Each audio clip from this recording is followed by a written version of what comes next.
Welcome back. Today's adventure brings us in search for Nevada State historical markers numbers 96 through 100. So let's travel 152 miles south from our previous marker to Round Mountain. At a roadside pull-off area on the southbound lane is our next marker, marker number 96, Round Mountain. Round Mountain. One of the early 1900s gold camps, Round Mountain was distinct for a variety of reasons. First, it was productive for more than 60 years.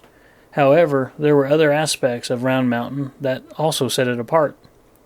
Gold occurred here in free, visible metallic form. Many small, high-grade veins were easily mined with hand tools, while larger, lower-grade veins provided ore for milling plants. Placer gold occurred in economically recoverable amounts in the peripheral gravels at the base of the mountain, which were first dry-washed. Water piped across the valley floor from two mountain creeks helped recover the gold from the gravels by hydraulic mining for 10 years. Still, later heavy equipment was used to mine the deeper gravels.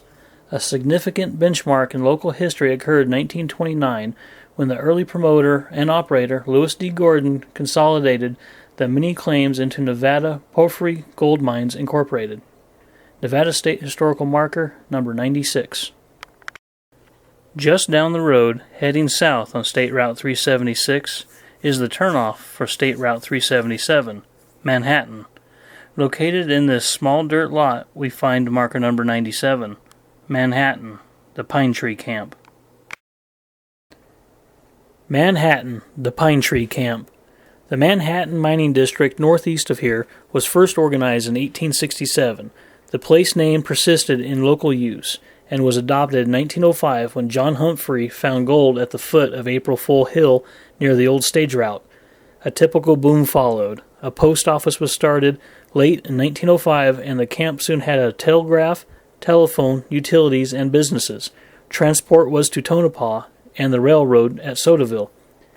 The 1906 earthquake halted mining investment. As the result, most of the productive work here was done by leasees. The gold strikes were in ore and placer by 1909. There were 13 mines, 16 placers. Some of the operations were the Big Four, Litigation Hill Merger, Stray Dog, September Fraction, and Whitecaps. Hydraulic placering started in 1909. In 1938, dredging began, continuing for 13 years. Over $10 million were produced. Manhattan was always a good camp. Nevada State Historical Marker, number 97. So now, let's travel east towards Ely. Then we will need to continue south on US 6 for about 33.5 miles. And here will be our next marker, marker number 98, Osceola, 1872-1940. Osceola, 1872-1940. Osceola, most famous of the White Pine County gold producers, was one of the longest-lived placer camps in Nevada. The gold-bearing quartz belt found in 1872 was 12 miles long by 7 miles wide. Placer gold was found in 1877 in a deep ravine indenting the area. Miners first used the simple process of the common 49er rocker. Hydraulic monitors were later used to mine the gold from the 10-foot to 200-foot thick gravel beds. One gold nugget found was valued at $6,000. Osceola was a good business town because of its location near the cattle and grain ranches and gardens in the Spring and Snake Valleys. Famous district mines were the Cumberland, Osceola, Crescent and Eagle, Verde, Stemwinder, Gilded Age, Grandfather Snide, Red Monster, and the Saturday Night. The camp produced nearly $5 million, primarily in gold, with some silver, lead, and tungsten. Nevada State Historical Marker, number 98. Let's turn around and head the opposite way on US 6 for 21 miles. This marker shares a turnout with another marker, number 54. But as the two markers face off with one another, we're only going to focus on the next marker in succession. That will be marker number 99, Taylor. Taylor. Silver and gold were discovered by Taylor and John Platt in 1873 in what was to become Taylor, a typical mining community supported chiefly by the Argus and Monitor mines. In 7 years, the town boasted a population of 15,000 people. 7 saloons, 3 general stores, an opera house, a Wells Fargo office, and other businesses. By 1886, Taylor was the center of county activity, a social highlight being the annual 4th of July celebration. Mining continued intermittently until 1919. At that time, a 100-ton cyanide plant at the Argus mine gave the area new life, but production declined when the price of silver plummeted. World War II renewed mining activity temporarily. Local mines yielded more than $3 million in silver, gold, copper, and lead.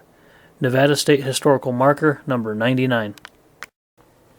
Continuing north on US 6, back to Ely, for about 13.5 miles, we find ourselves near the corner of Altman Street and Ogden Avenue, standing in front of the White Pine Public Museum and Railroad Museum, looking at marker number 100, Nevada Northern Railway. Nevada Northern Railway. Mark Requa's Nevada Consolidated Copper Company laid 150 miles of track from Cobre on the Southern Pacific Line to Ely in 1905-1906 to haul ore from the copper flat mines west of Ely. Ore was loaded into railroad gondolas at Copper Flat for the trip to the smelter at McGill. Over a double-track trestle that was 1,720 feet long, the trestle burnt in 1922 and was replaced with an earth-fill span. Passenger service and the school train carrying McGill youth to Ely High School ended in 1941. With the closing of local copper mines in 1983, the railroad ceased operations.